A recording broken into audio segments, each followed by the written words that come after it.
Hello friends, स्वागत है आपका जेएमएस स्कूलिंग। मैं सिद्धार्थ मरपा। आज की कक्षा हम पढ़ने वाले हैं कक्षा 11 की गणित का पहला चैप्टर, जिसको बोलते हैं समुच्चय।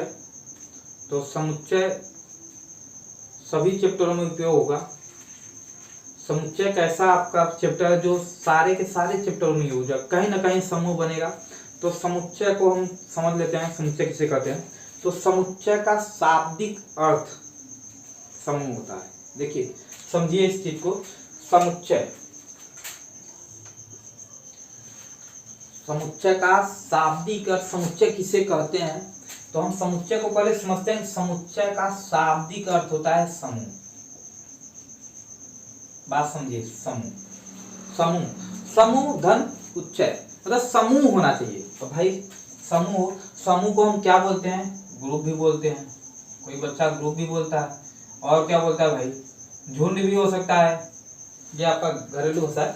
समूह को क्या बोलते हैं? समूह बोल सकते हैं, ग्रुप बोल सकते हैं, झुंड बोल सकते हैं, समुच्चय। और समूह धन उच्चय एक तरह से आ रहा है। तो समूह धन उच्चय मतलब समूह का उच्चारण सही हो जाए। समझिए, समूह धन उच्चय मतलब समूह का उच्चारण, आप ऐसे से समूह का उच्चारण हो जाए।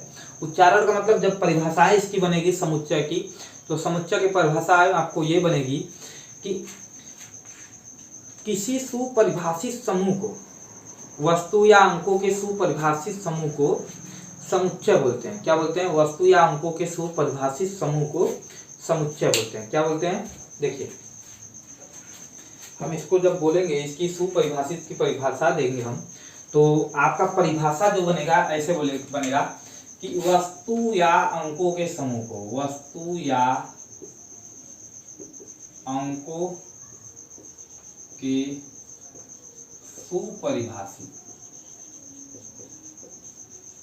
सुपरिभाषित समूह को समुच्चय कहते हैं। क्या कहते हैं? समुच्चय कहते हैं।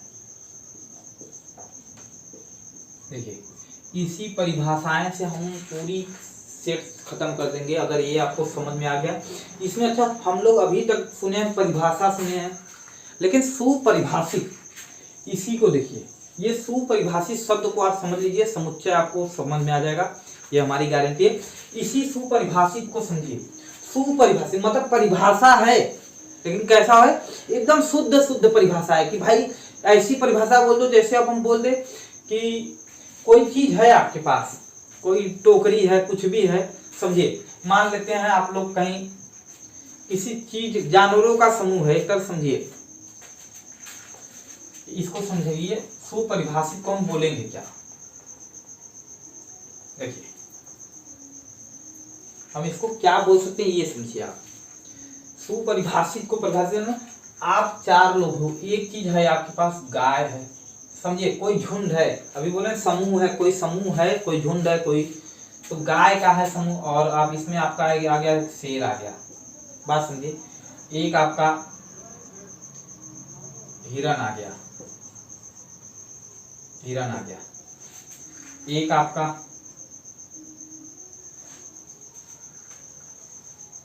जिराफ आ गया। बात समझिए, सुपरिभाषित को हम समझाना चाह रहे हैं, इसी में आपका है। तो देखिए, गाय, शेर, हिरन और जिराफ का एक झुंड है। ठीक, ये क्या झुंड है? हम मान लेते हैं, गणित पढ़ रहे हैं, हम इसको मान लेते हैं कि एक हमारे पास झुंड है। कैसा झुंड है भाई? गाय है, शेर है, हिरन है, जिराफ है, और कोई बच्चा है। पहला मान लो कोई 3-4 बच्चे हैं। पहला बोला कि यह जो झुंड है, यह जो समूह है, वह भाई मांसाहारी का है। क्या है? मांसाहारी जानवरों का समूह है, क्या है? समूह है। कैसा है भाई? मांसाहारी। ठीक, कोई बच्चा बोल दिया कि यह जो झुंड है वो मांसाहारी का है। दूसरा बोला नहीं, दूसरा फिर आया, उसने बोला कि नहीं, ये मांसाहारी कहाँ होते हैं जी? गाय है, हिरन है, जिराफ, ये मांसाहारी थोड़ा, शेर मांसाहारी है। तो दूसरा बोला कि नहीं, यह शाकाहारी का है। क्या है? शाकाहारी जानवरों का समूह। बात समझिए, इसी से आपका पूरा बनेगा शाकाहारी। तीसरा बच्चा बोला नहीं, यह भी सही नहीं है। तीसरा बोला कि हम इसको सिर्फ कह सकते हैं कि भाई यह जानवरों का समूह है। क्या है? जानवरों का समूह है। क्या है? जानवरों का समूह है। समझा? चौथा मतलब बोला कि नहीं नहीं नहीं, जंगली जानवरों का समूह है।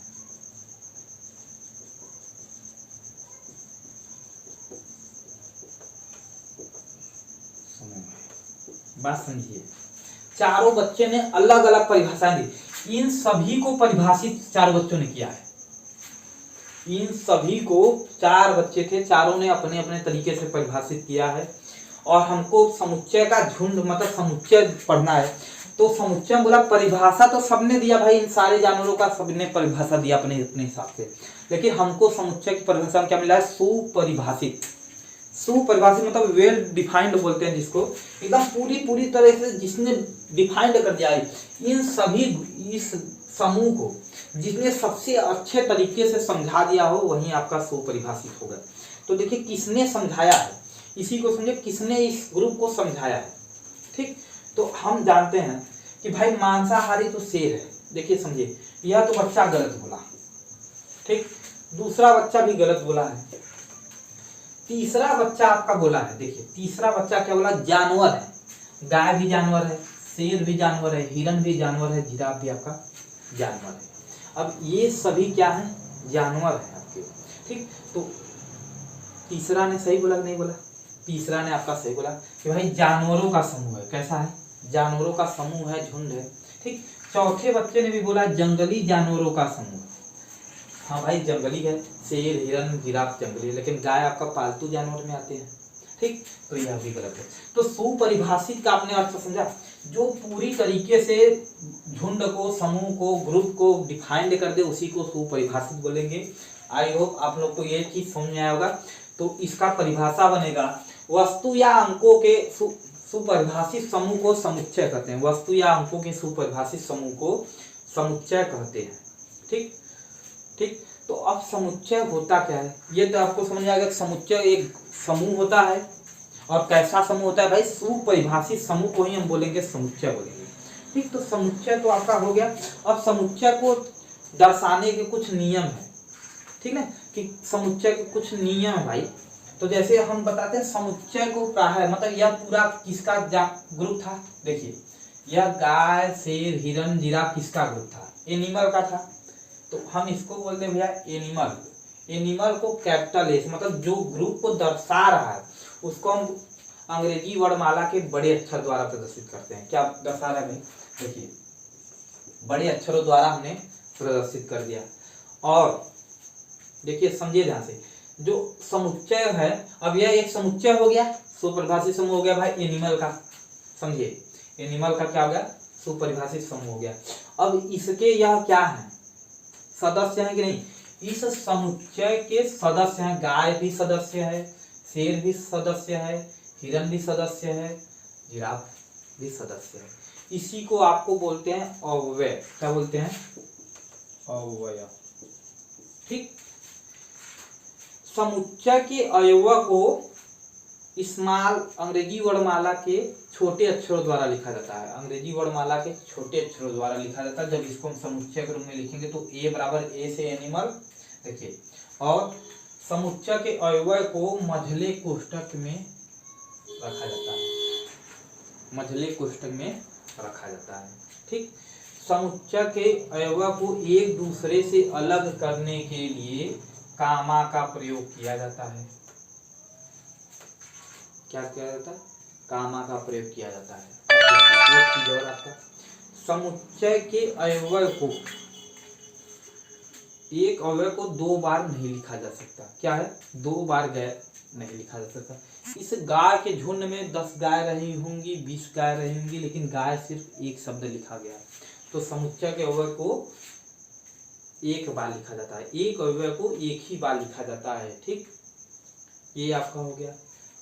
ठीक, तो हमने क्या सीखा उसको हम नोट कर लेते हैं एक तरीके से, क्या क्या हमने सीखा है अभी तक। ठीक, तो उसको नोट करें, इसको मिटाकर चलते हैं। तो जैसा कि हमने देखा समुच्चय की परिभाषा, तो हम समुच्चय के महत्वपूर्ण बिंदु पर बात कर लेते हैं थोड़ा सा। समुच्चय का एक नियम होता है कि समुच्चय को दर्शाया कैसे जाता है और समुच्चय को आपको प्रदर्शित कैसे करना है, इस पर हम बात कर लेते हैं। तो समुच्चय के कुछ नियम है, तो यहाँ पर कुछ नियम है समुच्चय के नियम है, वो नियम को हम देख लेते हैं, उसके बाद हम थोड़ा सा बात करते हैं।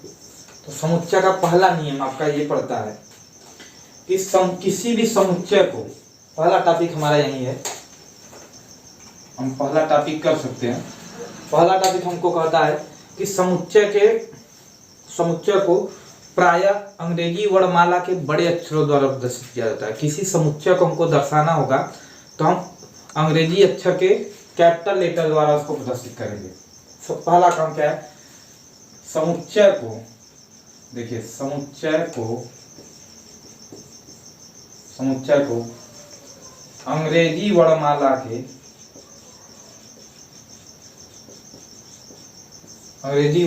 के बड़े अक्षरों द्वारा प्रदर्शित करते हैं, बड़े अक्षरों द्वारा प्रदर्शित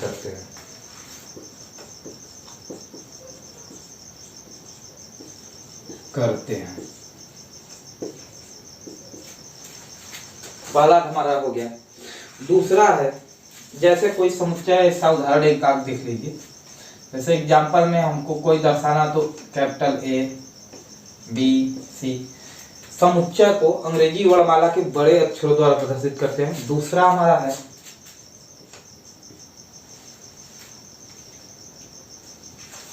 अब ये हो गया समुच्चय की बात। अब दूसरा हमारा है समुच्चय के अव्यय को, समुच्चय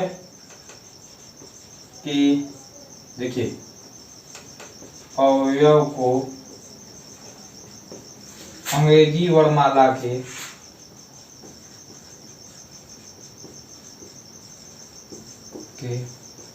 छोटे अक्षरों द्वारा प्रदर्शित करते हैं,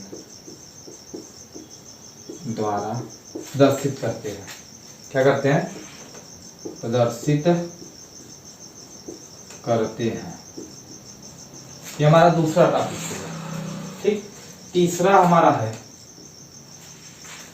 जैसे मैं आपको देखना है इसमें, तो देख लीजिए, जैसे एक्स वाई जेड, स्मॉल ए स्मॉल बी स्मॉल सी, ये आपको समुच्चय के अवयव को प्रदर्शित करने का तरीका है। तीसरा हमारा है समुच्चय के अवयव को या सदस्य को या समूह को, समुच्चय के अवयव को लिखिए, समुच्चय के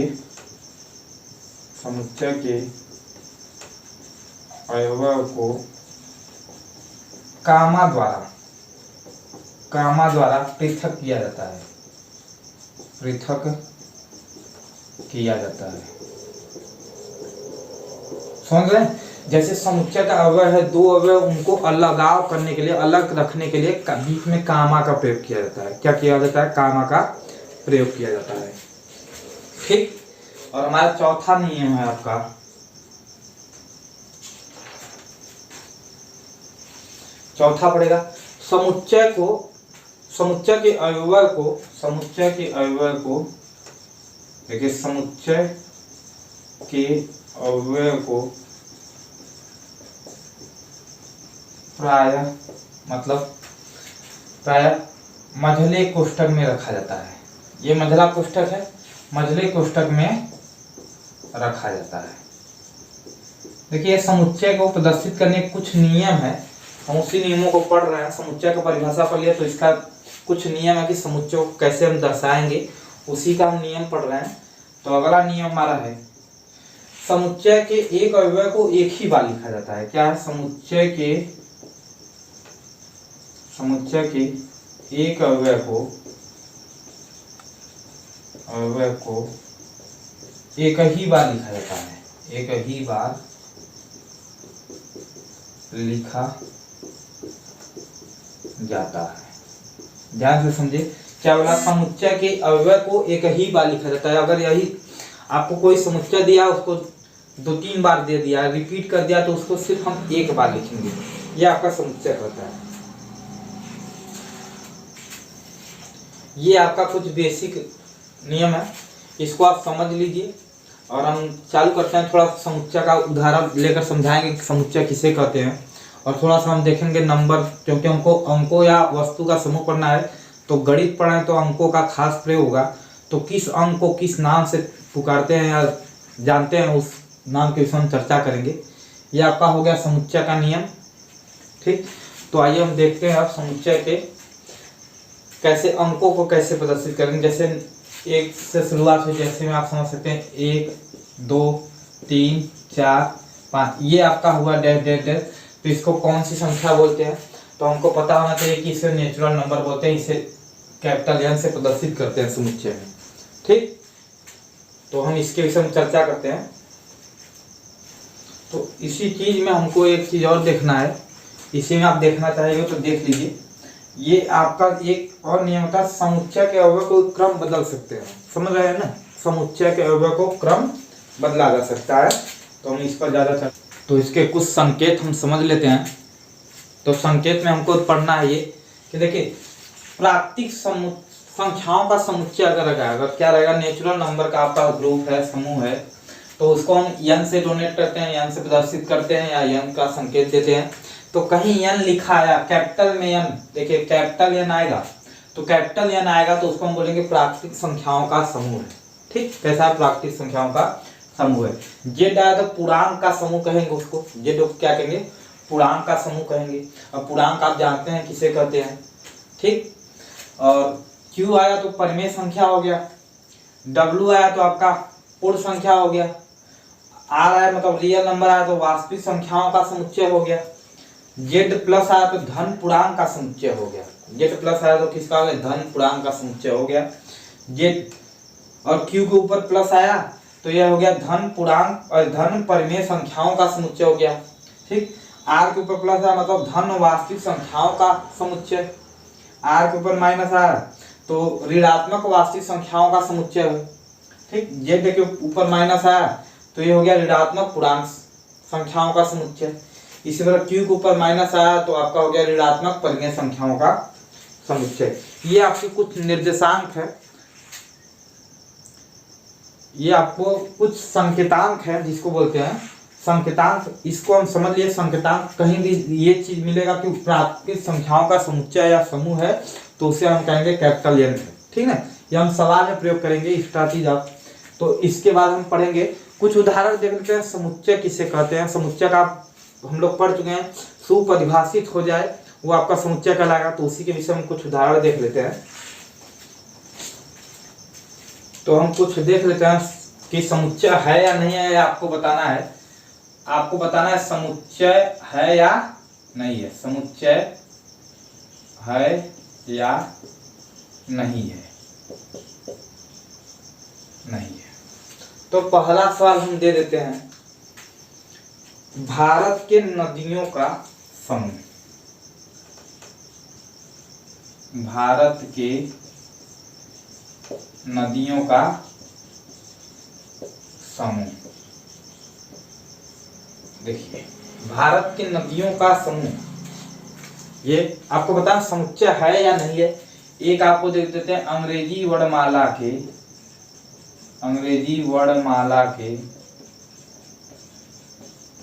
अक्षरों का समूह।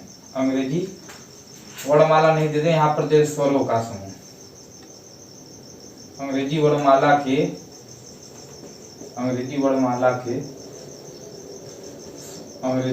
स्वरों का समूह, स्वरों का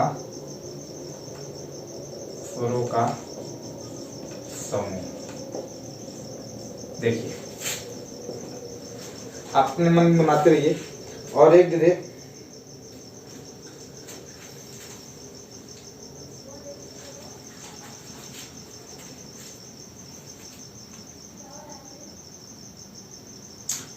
एक आपको दे 1 से 25 तक विषम संख्याओं का समूह, विषम संख्याओं का समूह। इसी उदाहरण से हमको समझ आ जाएगा समुच्चय किसे कहते हैं। एक ऐसे ही दे दे, 1 से 40 तक सम संख्याओं का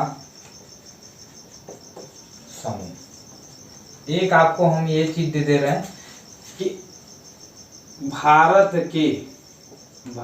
के 5 बल्लेबाजों, 5 सर्वश्रेष्ठ बल्लेबाजों का समूह,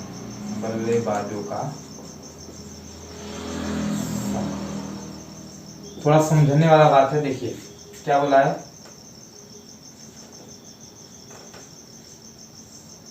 बल्लेबाजों का समूह।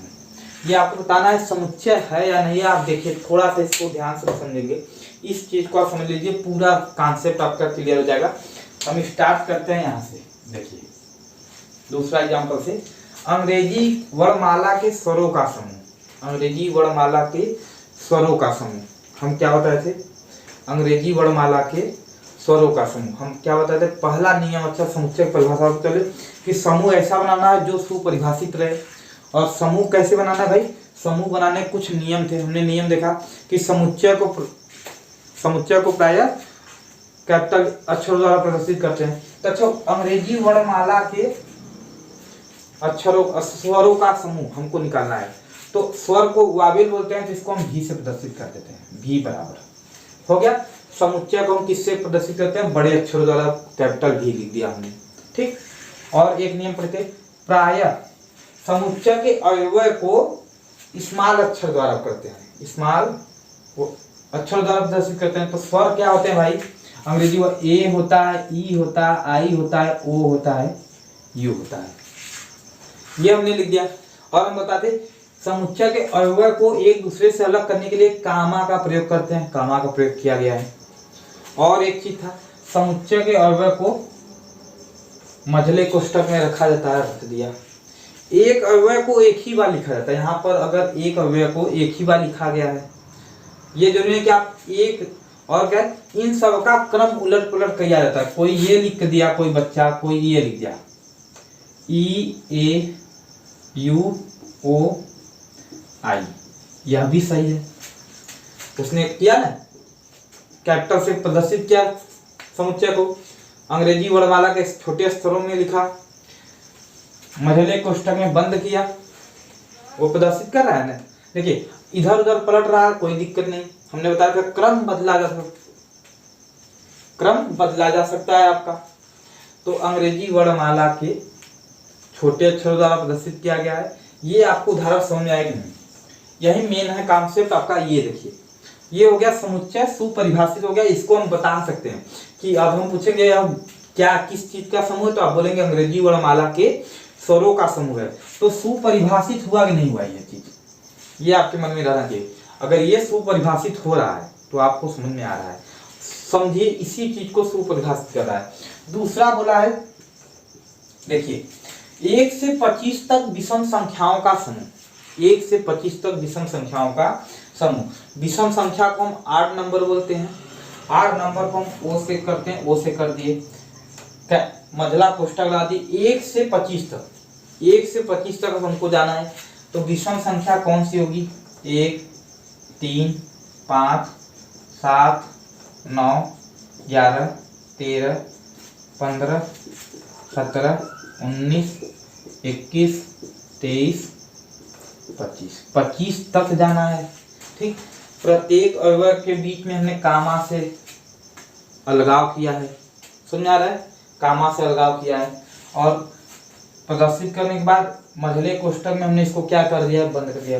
कोई बच्चा ये लिखा, अब कोई बच्चा एक ये लिख कर लेते आया, 3 1 7 5 11 13 9 15 17 19 21 23 25।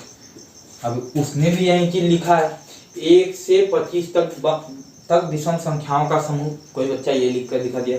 दोनों ने अपने अपने अनुसार परिभाषित किया। तो सही कौन होगा, सही तो दोनों है। एक क्या क्या क्रम बदल दिया है, तो क्रम हम बताए ना, समुच्चय में क्रम के अनुसार बदला जा सकता है, क्रम बदला जा सकता है। तो ये क्रम दोनों सुपरिभाषित है। अब इस चीज को, इस ग्रुप को देखकर, इस समूह को देखकर हमको क्या लग रहा है कि यह विषम संख्याओं का समूह है। और कहाँ से 1 से लेकर 25 तक, ठीक है। ये हमको सुपरिभाषित कर रहा है ग्रुप की नहीं, और इसी सुपरिभाषित ग्रुप को हम कहेंगे समुच्चय। मतलब यह समुच्चय है, इसका जवाब मतलब यह भी समुच्चय है, यह भी समुच्चय है। देखिए अगला दिया है 1 से 40 तक सम संख्याओं का समूह, 1 से 40 सम संख्याओं का समूह। तो सम संख्या का समूह देखिए इवन नंबर बोलते हैं, इवन नंबर, और इवन नंबर का हम लिख देते हैं भाई। देखिए मझले कोष्ठक में 2 4 6 8 10 12 14 16 18 20 22 24 26 डैश डैश डैश डैश, अंतिम होगा 40 तक, होगा कि नहीं। इसके पहले 38 हो जाएगा। ऐसे ही हम ग्रुप बना रहे हैं, बात समझ आई। ये हमारा क्या हो गया, सम संख्याओं का समूह हो गया। और कैसा समूह है भाई, 1 से लेकर 40 तक के बीच के, 40 तक, ठीक। ये हमारा ग्रुप बन गया। कोई प्रॉब्लम यहाँ तक? चलो अब हम देखते हैं पहले क्वेश्चन को। भारत की नदियों का समुच्चय या समूह, ये समुच्चय है या नहीं? ये तो हो गया भाई समुच्चय है। अच्छा, भारत के नदियों का समूह, कोई बच्चा आप समझिए, कोई बच्चा पहले गंगा लिख दिया, फिर यमुना लिख दिया, फिर कावेरी लिख दिया, बात समझिए। कोई सरस्वती लिख दिया। अब भारत में जितने भी नदी होंगे वह तो उनका स्थान सीमित रहेगा। ये हो सकता है कोई बच्चा पहले यमुना लिख दे, कोई फिर बाद में गंगा, सबसे आखिरी गंगा कर दे, लेकिन यह समुच्चय होगा नहीं होगा? आपके मन में बनाते समुच्चय होगा तो हाँ बिल्कुल होगा। क्यों होगा? क्योंकि भारत की नदियों को हम गिन सकते हैं, ठीक, और सुपरिभाषित कर सकते हैं। भारत में जितने भी नदी हैं उसको हम काउंट कर सकते हैं और उसको एक तरह से लिख सकते हैं, एक ग्रुप में, एक समुच्चय के आधार पर हम इसको लिख सकते हैं। तो ये आपका क्या होगा, समुच्चय होगा। समझे? और आपको अब ध्यान से देखना है इस चीज को, आखिरी हमारा है, इसी को समझने वाली बात है। देखिए भारत के 5 सर्वश्रेष्ठ बल्लेबाजों का समूह, ध्यान देना। ये जो सर्वश्रेष्ठ है ना, पहले इसको आप नोट कर लो। ये समुच्चय हो ही नहीं सकता, जहां सर्वश्रेष्ठ दिया हो ही नहीं सकता। आप अपने पे लीजिए, अगर आप 2 दोस्त हो, सोचिए, उस हम बोले 5 बल्लेबाजों का समूह, तो एक बच्चा लिख दिया कि भैया बल्लेबाजों का समूह हमको लिखना है, तो बी बराबर लिख दिया कि विराट कोहली, ठीक, केएल राहुल, कोई लिख दिया एमएसडी, महेंद्र सिंह धोनी, और कोई लिख दिया वीरेंद्र सहवाग, और कोई लिख दिया 1 2 3 4 और लिख दिया कोई शुभम गिल। समझिए, किसी बच्चे को यह पसंद है, सर्वश्रेष्ठ लिखना, अपने मन से लिखना है, बात समझिए, अपने मन से लिखना है ना, सर्वश्रेष्ठ लिखना है। कोई लिख दिया विराट कोहली, केएल राहुल, महेंद्र सिंह धोनी, वीरेंद्र सहवाग और शुभम गिल। अब ये किसी बच्चे का फेवरेट है और उसी के पास वाले बच्चा बैठा भाई, उसको विराट कोहली पसंद नहीं है। समझिए, उसको विराट कोहली पसंद नहीं है। अगर विराट कोहली पसंद है तो उसको शुभम गिल नहीं पसंद है। शुभम गिल के स्थान पर उसने शिखर धवन को ले लिया, शिखर धवन को ले लिया, बात समझ रहे? तो ये चीज आपका जब सर्वश्रेष्ठ की बात होगा तो वह समुच्चय नहीं होगा। क्या होगा? सर्वश्रेष्ठ की जब बात करेंगे तो वह समुच्चय नहीं होगा। क्यों नहीं होगा? समझ में आया?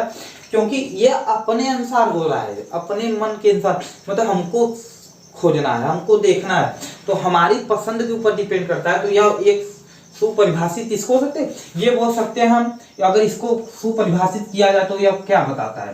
कहेगा भारत के बल्लेबाजों का समूह है, ठीक, और इसको भी कहेगा भाई भारत के बल्लेबाजों समूह है। लेकिन हमको पूछा जिसका भाई सर्वश्रेष्ठ है, किसी के नजर में ये 5 सर्वश्रेष्ठ है तो किसी नजर में अगला कोई 5 सर्वश्रेष्ठ है। समझ आएगी नहीं? जब सर्वश्रेष्ठ की बात करेंगे तो वह समुच्चय नहीं होगा। क्या होगा? नहीं होगा, समुच्चय नहीं होगा। ये आप ध्यान में रखिए, जब सर्वश्रेष्ठ की बात होगी तो वह समुच्चय नहीं होगा आपका, ठीक। तो अगला टॉपिक है हमारा समुच्चय का निरूपण। हमारा मेन टॉपिक अब आते हैं हम अपने, ये आपका बेसिक लेवल का था, आपको ऊपरी मन से समझने के लिए था कि आप बेस क्या होता है समुच्चय का, ये हो गया। अब हम चलते हैं अपने किताब की तरफ, मतलब बुक की तरफ, और उसमें समुच्चय का निरूपण पहला हेडिंग है हमारा।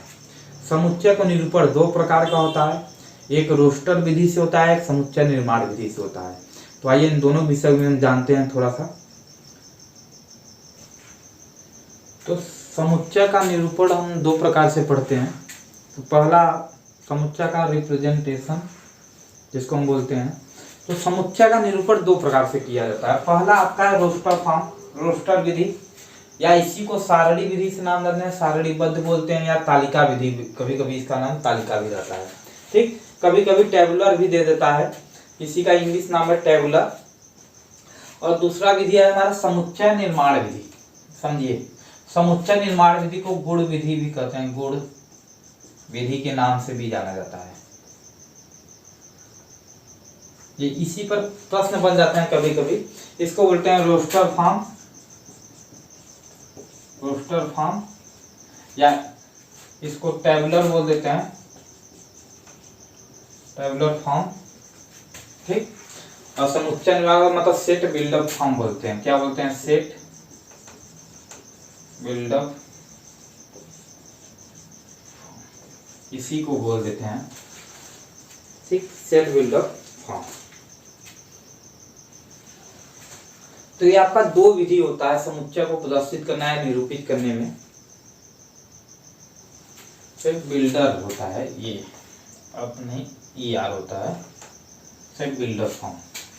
ये आपका दो विधि से समुच्चय का निरूपण किया जाता है, रिप्रेजेंटेशन किया जाता है। एक रोस्टर विधि द्वारा, एक आपका समुच्चय निर्माण विधि द्वारा। तो आइए हम जानते हैं रोस्टर विधि किसे कहते हैं। ठीक, और इससे पढ़ने से पहले हमको एक चीज का समझना आवश्यक है। अगर कहीं आपको दे दे कि एक ऐसे दे दे, देखिए समझिएगा, दे दे प्राकृतिक संख्याओं का समुच्चय, प्राकृतिक संख्याओं का समुच्चय,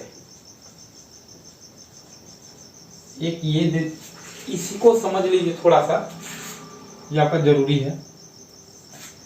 प्राकृतिक संख्याओं का समुच्चय दे दे तो इसको आप कैसे दर्शाएंगे? तो हम बता दें प्राकृतिक संख्याओं को नेचुरल नंबर बोलते हैं, तो n हो गया।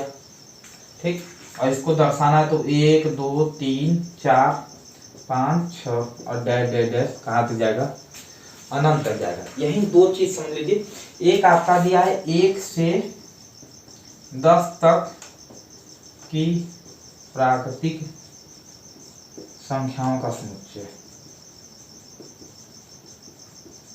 समुच्चय इन दो चीजों को देखिए, 1 से 10 तक की प्राकृतिक संख्याओं का समुच्चय। तो इसको भी हम लिखेंगे n, और 1 2 3 4 5 6 7 8 9 10। ये आपका नोट्स आपको मिलेंगे। हमारा टेलीग्राम चैनल ज्वाइन कर लीजिए, या दिए गए व्हाट्सएप नंबर पर आप ग्रुप में जुड़ सकते हैं हमसे। कोई आपका प्रश्न है तो उसको आप व्हाट्सएप के माध्यम से हमको संपर्क कर सकते हैं, मैं डिस्क्रिप्शन में लिंक दे दूंगा। अगर वीडियो अच्छा लगा तो लाइक करते रहिए, अपने दोस्तों के साथ शेयर करते रहिए। तो इन दोनों में हम समझते हैं अंतर।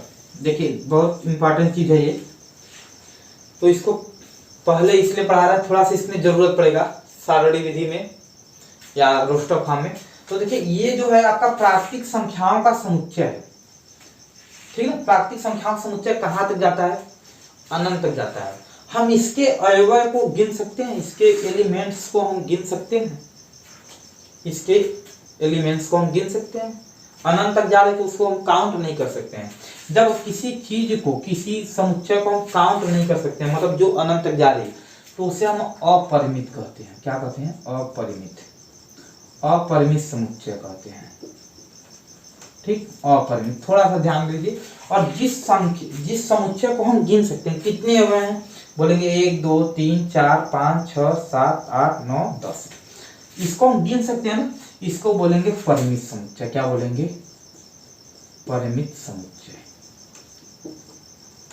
समुच्चय। यही बस दो चीज आप याद रखिए। फिर इसको हम देखते हैं रोस्टर फॉर्म क्या होता है, समुच्चय निर्माण विधि। ये आपको जिस समुच्चय के अवयव को हम गिन सकते हैं उसे अपरिमित बोलते हैं, और जिस समुच्चय के अवयव को हम गिन नहीं सकते हैं उसे अपरिमित बोलते हैं।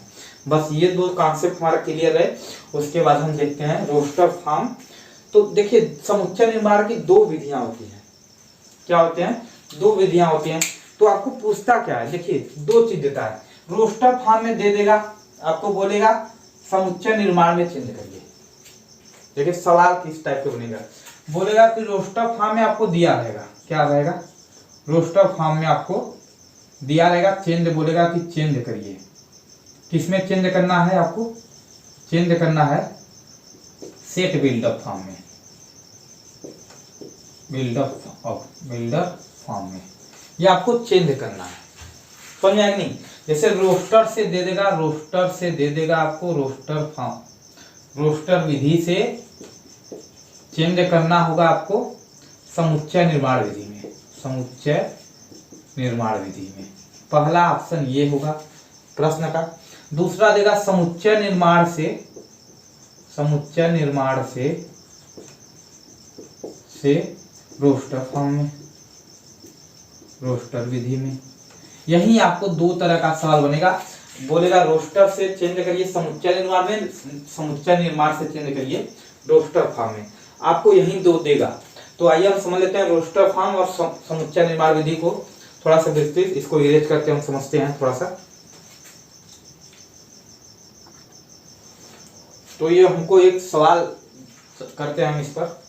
आपको एक चीज दे देगा कि 1 से, देखिए 1 से 20 तक सम संख्याओं का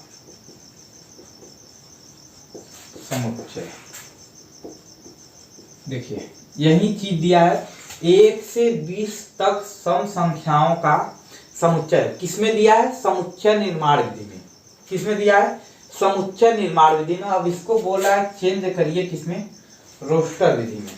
देखिए ध्यान से समझिए, आपको दे 1 से 20 तक सम संख्याओं का समुच्चय, या आपका समुच्चय निर्माण विधि होता है। और ये बोला है कि समुच्चय निर्माण विधि से आप रोस्टर फॉर्म में चेंज करिए। तो रोस्टर फॉर्म में चेंज करने के लिए सम संख्या है, क्या है? सम संख्या दिया है। सम संख्या को हम ई से डोनेट करते हैं, ई से प्रदर्शित करते हैं। ये लिख दे इवेन नंबर। अब देखिए कितना है? 1 से लेकर 20 तक। देखिए 2 होगा, 4 होगा, 6 होगा, 8 होगा, 10, 12, 14, 16, 18, 20। ये जो आपने बनाया है समुच्चय, समुच्चय का समूह जो बनाया है, यही बोलते हैं ना, समूह बनाया है आपने इवन नंबर का, इसी को रोस्टर फॉर्म कहते हैं। और रोस्टर फॉर्म करने के लिए भाई प्रत्येक अवयव के बीच में कामा है। समुच्चय के अवयव को मझले कोष्ठक में बंद किया जाता है। मझले कोष्ठक में हमने बंद किया, पूरा चीज समुच्चय का फॉलो किया है। ठीक, अब इसी चीज को देखिए ये हो गया।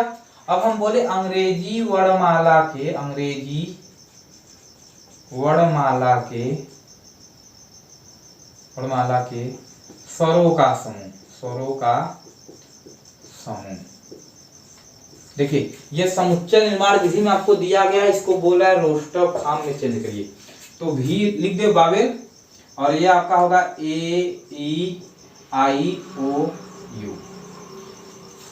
एक चीज का अभी हमने और बताया, परिमित समुच्चय, अपरिमित समुच्चय।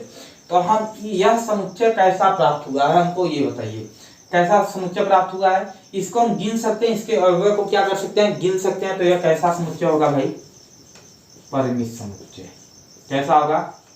परिमित समुच्चय होगा कि नहीं होगा? समझ आया ना? यह क्या होगा भाई? परिमित समुच्चय होगा। ठीक, और एक चीज हम बोले प्राकृतक नहीं बोलो, आप बोलो पूर्ण संख्याओं का समुच्चय, पूर्ण संख्याओं का समुच्चय। देखिए ध्यान से, पूर्ण संख्याओं का समुच्चय। पूर्ण संख्याओं के समुच्चय को समुच्चय निर्माण विधि में आपको दिया गया है। चेंज करना है आपको रोस्टर फॉर्म में, या टेबुलर फॉर्म में, या सारणिक। इसी का नाम देखो टेबुलर बोलते हैं, सारणिक बोलते हैं। ठीक, तो पूर्ण संख्याओं का समुच्चय, पूर्ण संख्याओं को हम बोलते हैं होल नंबर। तो W से डोनेट करेंगे, बात समझिए। और पूर्ण संख्या कहाँ से शुरू होती है भाई? 0, 1, 2, 3, 4 ऐसे ही चलता जाएगा, और कहाँ तक जाएगा? अनंत तक जाएगा। तो ये आपका समझे समुच्चय निर्माण विधि से रोस्टर फॉर्म में चेंज करने का ये नियम होता है। आई होप आप लोग को समझ में आया होगा। तो हमको एक चीज ये बताइए, ये जो है, जो आया है पूर्ण संख्याओं का समुच्चय या समूह, यह परिमित है कि अपरिमित है? आपके मन में तुरंत बनना चाहिए परिमित है या अपरिमित है। तो आपके मन में बनना चाहिए कि अपरिमित है। क्यों अपरिमित है? क्योंकि इसके अवयव को हम गिन सकते हैं? नहीं गिन सकते हैं, क्योंकि यह अनंत तक जा रही है, तो इसको हम काउंट नहीं कर सकते हैं। ठीक, तो पहला हमारा है रोस्टर फॉर्म टू, मतलब देखिए रोस्टर फॉर्म से नहीं, मतलब इधर से चल रहा है ना, समुच्चय निर्माण विधि से रोस्टर फॉर्म में हमने बदलना सीखा है। क्या? समुच्चय निर्माण विधि से रोस्टर फॉर्म में बदलना सीखा है। अब हम सीखेंगे रोस्टर विधि से। देखिए ऐसा दे देगा आपको, इस तरह में चेंज करना होगा, समझा कि नहीं? ऐसा देगा आपको, ऐसा दे देगा और इस तरह में चेंज करना है। यही आपका होता है रोस्टर फॉर्म से समुच्चय निर्माण विधि। तो हम अगला टॉपिक इसी को लेते हैं।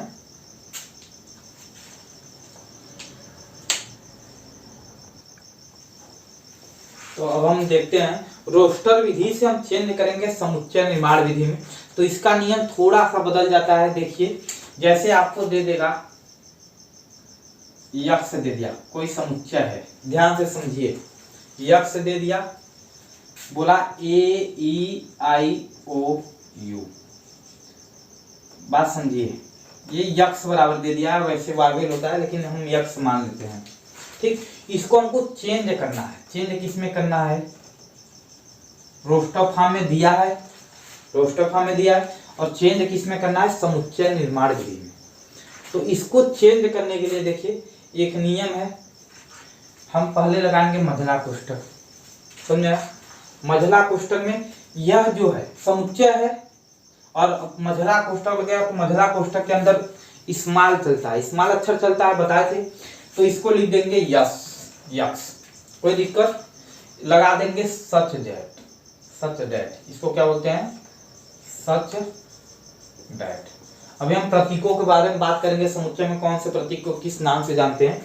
तो इस दो कामा को हम सच दैट के नाम से जानते हैं। इसके बोलते हैं जबकि, यही ना, यक्ष जबकि, मतलब यक्ष को डिफाइन करो, यक्ष है क्या? देखो यक्ष सच दैट, यक्ष बिलोंग्स टू, देखना ध्यान से, यक्ष बिलोंग्स, इसको बोलते हैं बिलोंग्स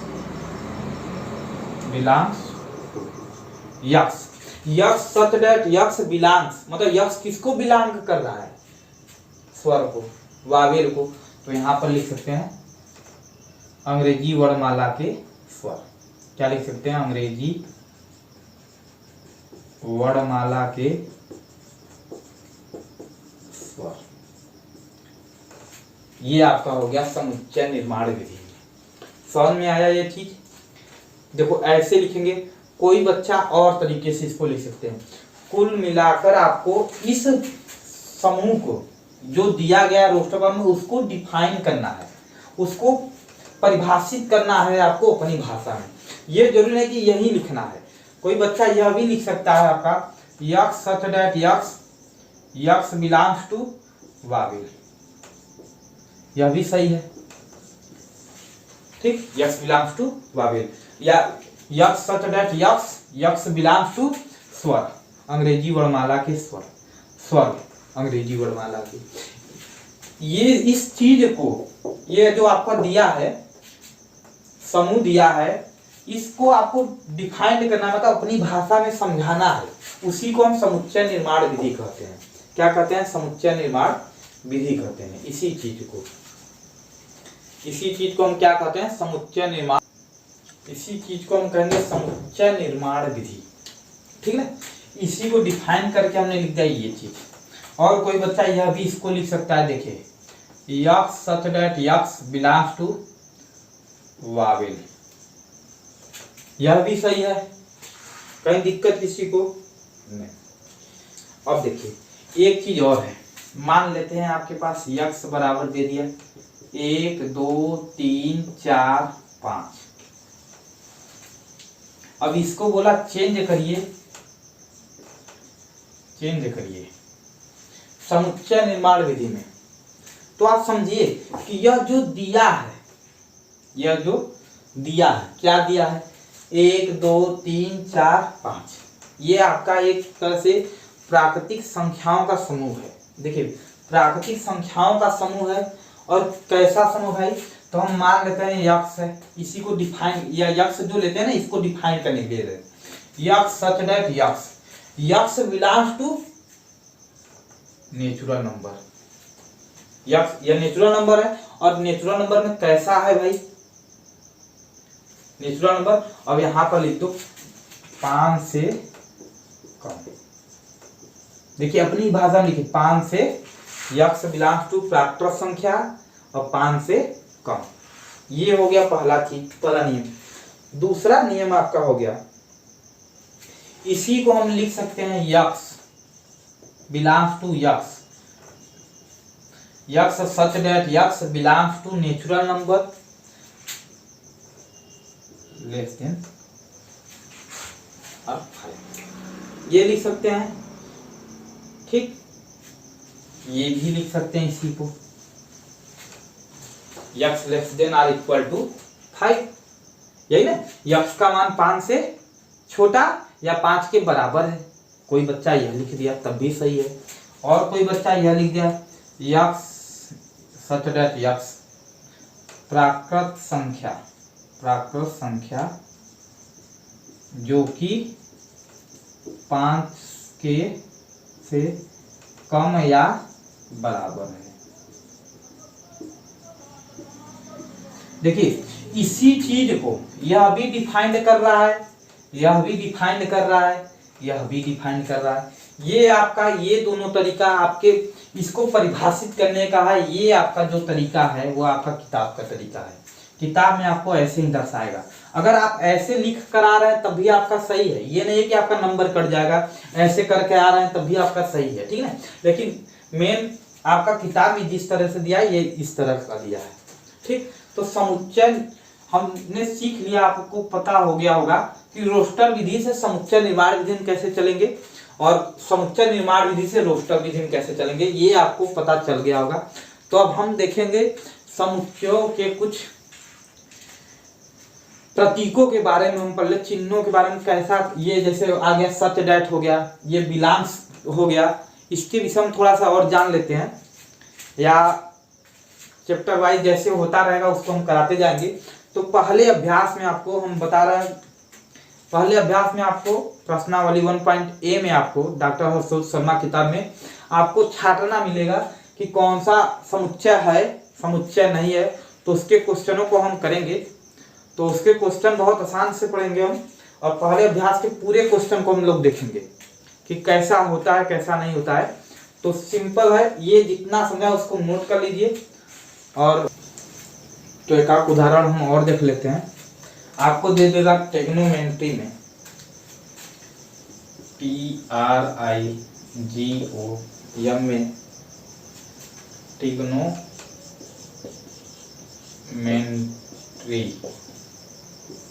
ट्रिग्नोमेट्री शब्द के सभी अक्षरों का समुच्चय, शब्द के सभी अक्षरों का समुच्चय।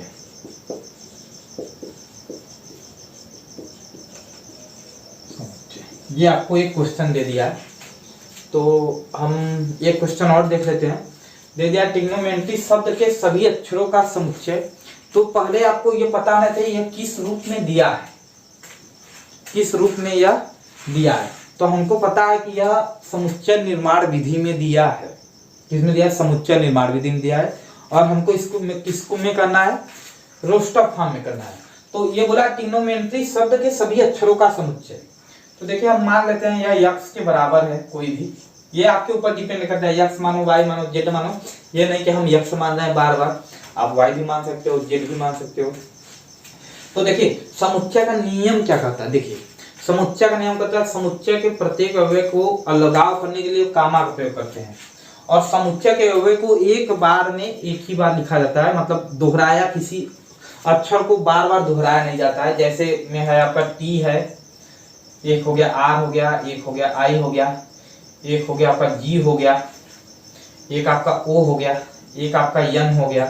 देखिए फिर ओ आया, क्या बोले थे, समुच्चय के ओ को दोहराया नहीं जाना चाहिए। फिर ओ आ गया ना, इस ओ को हम छोड़ देंगे और आगे यम हो गए, ई है, फिर टी आया, टी हमने ऑलरेडी लिख चुका हूं तो इसको छोड़ देंगे, फिर आर भी लिख चुके हैं इसको भी छोड़ देंगे और वाई। ये हमारा समुच्चय के सभी अक्षरों का, ट्रिग्नोमेट्री के सभी अक्षरों का समुच्चय निकल कर आया है। समझ आए। अब इसी चीज में हम एक चीज देख लेते हैं, एक आता है आपका बिलोंग्स, इसको बोलते हैं देखिए बिलोंग्स टू, और ऐसे लिख के इसी को कार देंगे तो इसको बोलेंगे नॉट बिलोंग्स।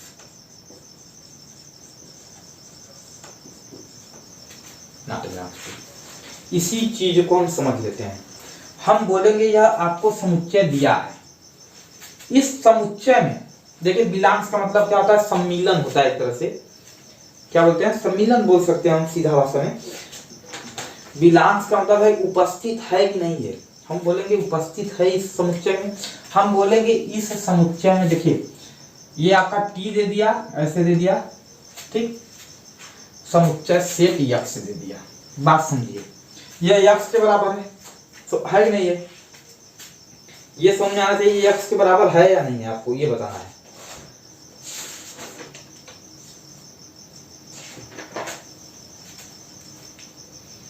अब देखिए इसी में बताना है कि इस समुच्चय यक्स में टी उपस्थित है, अगर है तो बिलोंग्स का प्रयोग करेंगे, अगर नहीं है तो नॉट बिलोंग का। तो हमको पता है इसमें उपस्थित है तो हम बोलेंगे टी बिलोंग्स टू यक्स, समुच्चय यक्स। या हम दे दे ए बराबर, देखिए हम इसको उदाहरण से समझते हैं थोड़ा सा।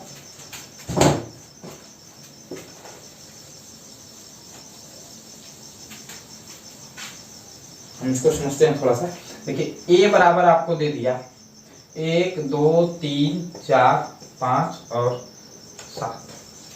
हम बोलेंगे क्या, एक बिलोंग्स टू ए। समुच्चय ए में एक जो अव्यय है समुच्चय ए का, वह इसमें बिलोंग कर रहा है कि नहीं कर रहा है, तो आप बोलेंगे बिलोंग्स कर रहा है, ठीक। तो ये आपका पहला हो गया, ये बिलोंग्स कर रहा है। हम इसी में दे दें क्या 5 बिलोंग्स टू ए, क्या यह सही है, समुच्चय ए में 5 बिलोंग कर रहा है, तो आप बोलेंगे हाँ कर रहा है, सही है। अगर हम बोल दे 6 डैश डैश डैश, हम क्या 6 इस सेट में, इस समुच्चय में, ठीक, इस समुच्चय में बिलोंग कर रहा है, देखिए 6 इस समुच्चय में कहीं उपस्थित है नहीं है, तो इसको बोलेंगे नॉट बिलोंग्स। यही आपको समझना है, बस ये टॉपिक आपका आखिरी पॉइंट है। अब चलेंगे हम एक्सरसाइज की तरफ। तो हम पढ़ेंगे डॉक्टर हर्ष शर्मा का किताब, उसी से हम एनसीईआरटी का तो बेसिक लेवल ये है, और हर्ष शर्मा का भी है, एनसीईआरटी का भी प्रश्न होता जाएगा आपका। और ये समुच्चय आपको यही नहीं कक्षा 11 तक ही महत्वपूर्ण है, ये आपको जब आगे जाएंगे आप कंपटीशन में जाएंगे तो जरूर क्वेश्चन फंसेगा। आपका बेसिक क्लियर होना चाहिए, बेसिक जितना अच्छा क्लियर रहेगा उतना अच्छा आपको समुच्चय आएगा। बहुत कठिन नहीं, एकदम सबसे आसान चैप्टर ये है। अगर आपको यह वीडियो पसंद आया है, आपको जानकारी लायक कुछ मिला है, तो आप हमारे चैनल पर सब्सक्राइब करिए और हमारे चैनल को शेयर करिए, अपने दोस्तों के साथ शेयर करिए। अगर वीडियो अच्छा लगा तो वीडियो को लाइक करिए। तब तक ले जय हिंद, जय भारत।